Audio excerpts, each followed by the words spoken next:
मैं doctor Prashant B Singh Madnawat, associate professor department of chemistry, SRLS government PG college Kaladera से BSc part first के विद्यार्थियों के साथ ई लेक्चर्स के माध्यम से गैसीय अवस्था, जिसमें आदर्श व वास्तविक गैसों के लिए समतापी वक्र,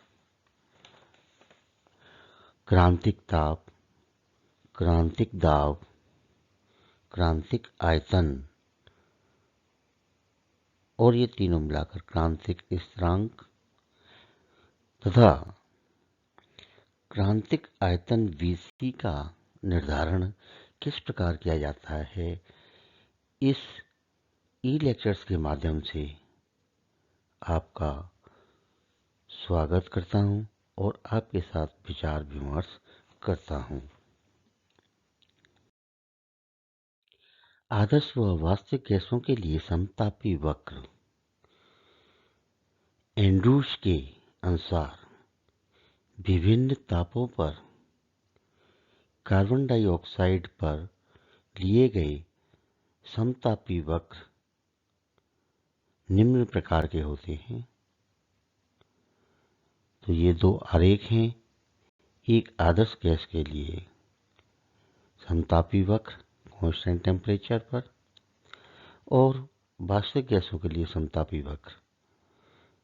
एक्स अक्ष पर हमने आयतन दिया है V और वाई अक्ष पर दाब P है। आदर्श गैस के लिए जब हम आरेख खींचते हैं P और V के मध्य, तो हमें आरेख में एक समकोणीय हाइपरबोला आकार का वक्र प्राप्त होता है। और वास्तविक गैसों के लिए अगर हम विभिन्न टेम्परेचर पर आरेख खींचें, समतापी वक्र खींचें, तो शुरू में तो समकोणीय हाइपरबोला आकार के, लेकिन जैसे जैसे टेम्परेचर कम होता जाएगा तो इसमें आदर्श व्यवहार का अधिक विचलन प्राप्त होता है और एक बिंदु, क्रांतिक बिंदु पर हमें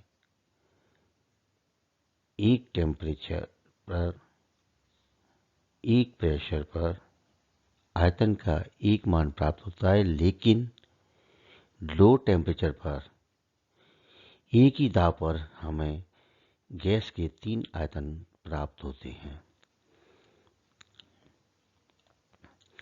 एंड्रूज के अनुसार विभिन्न तापों पर कार्बन डाइऑक्साइड के लिए गए समतापी वक्र निम्न प्रकार के हैं। क्योंकि आदर्श गैस के लिए निश्चित ताप पर P/V गुणनफल कांस्टेंट होता है, अतः इसके लिए P व V आयतन के मध्य खींचा गया आरेख एक समकोणीय हाइपरबोला आकार का आता है। लेकिन वास्तविक गैसों के लिए 100 डिग्री सेंटीग्रेड हाई टेम्परेचर पर आदर्श पर समतापी वक्र आदर्श गैस के समतापी वक्र की तरह होते हैं और जैसे जैसे टेम्परेचर कम करते जाएंगे उसी प्रकार समतापी वक्र आदर्श के समतापी वक्र से अधिक विचलित हो जाते हैं। तो इस प्रकार ये दो आरेख हैं, आदर्श गैस के लिए समकोणीय हाइपरबोला आकृति का और दूसरा है वास्तविक गैसों के लिए विभिन्न टेम्परेचर पर समतापी वक्र हैं। क्रांतिक ताप क्रिटिकल टेम्परेचर किसी गैस का वह अधिकतम ताप जिस पर चाहे कितना भी दाब क्यों ना बढ़ा दें, लेकिन गैस का द्रवण नहीं किया जा सकता, लिक्विडिफिकेशन गैस का नहीं कर सकते, उस मैक्सिमम टेम्परेचर को, अधिकतम ताप को क्रांतिक ताप कहते हैं और इसे TC से प्रदर्शित करते हैं। क्रांतिक दाब किसी गैस का वह न्यूनतम दाब, मिनिमम प्रेशर, जो क्रांतिक दाब पर, क्रिटिकल टेम्परेचर पर द्रवित करने के लिए आवश्यक हो, यानी गैस का लिक्विडिफिकेशन करने के लिए आवश्यक हो, तो उस दाब को क्रांतिक दाब कहते हैं और इसे पीसी से प्रदर्शित करते हैं। नेक्स्ट, क्रांतिक आयतन। किसी गैस के लिए क्रांतिक ताप व क्रांतिक दाब पर एक मूल गैस का आयतन को क्रांतिक आयतन कहते हैं। इसे बीसी द्वारा प्रदर्शित करते हैं। क्रांतिक स्थिरांक।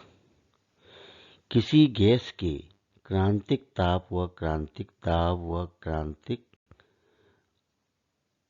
आयतन को क्रांतिक स्थिरांक कहते हैं। ये तीनों ही क्रिटिकल कांस्टेंट कहलाते हैं। अब क्रांतिक आयतन Vc का निर्धारण। क्रांतिक आयतन Vc को ज्ञात करने के लिए एक परोक्ष विधि का उपयोग करते हैं। इस विधि के अनुसार समान टेम्परेचर किसी पदार्थ की दो अवस्थाओं, द्रव एवं वाष्प, के घनत्वों का माध्यमान ताप का रेखीय फलन है। अतः अप्रत्यक्ष विधि क्रांतिक ताप के समीप विभिन्न तापों पर द्रव तथा वाष्प के घनत्व ज्ञात करके घनत्व व ताप डेंसिटी व टेम्परेचर के मध्य आरेख खींचने पर निम्न आरेख प्राप्त होता है। टेम्परेचर के बढ़ने पर दोनों के मान एक दूसरे के समीप आकर क्रांतिक बिंदु C पर समान हो जाते हैं। चूंकि वक्र का शिखर तीक्ष्ण यानी कि एक पेनापन नहीं होने के कारण, यानी कि चपटा होता है, बिंदु C ठीक से निर्धारित नहीं हो पाते। इसलिए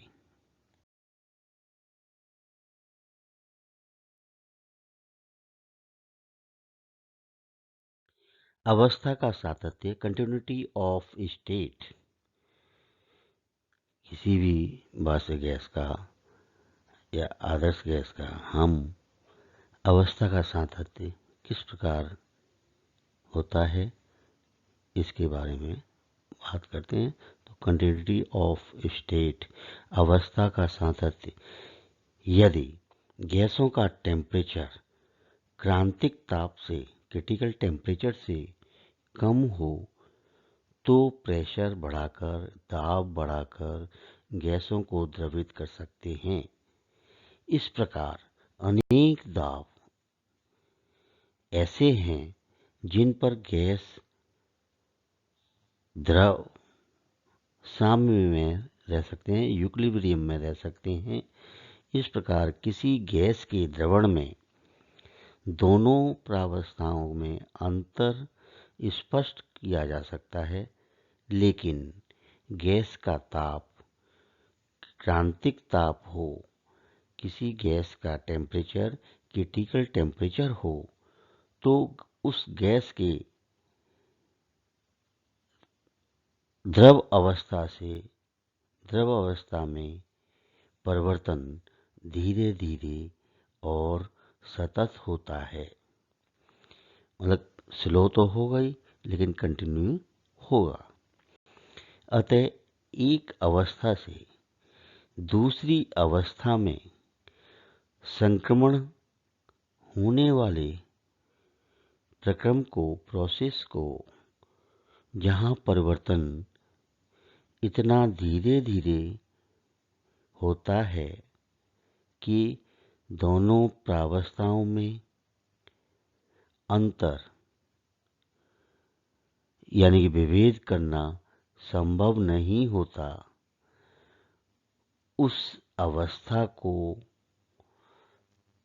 सातत्य कहते हैं, कंटिन्यूटी कहते हैं, ये है अवस्था का सातत्य, कंटिन्यूटी ऑफ स्टेट।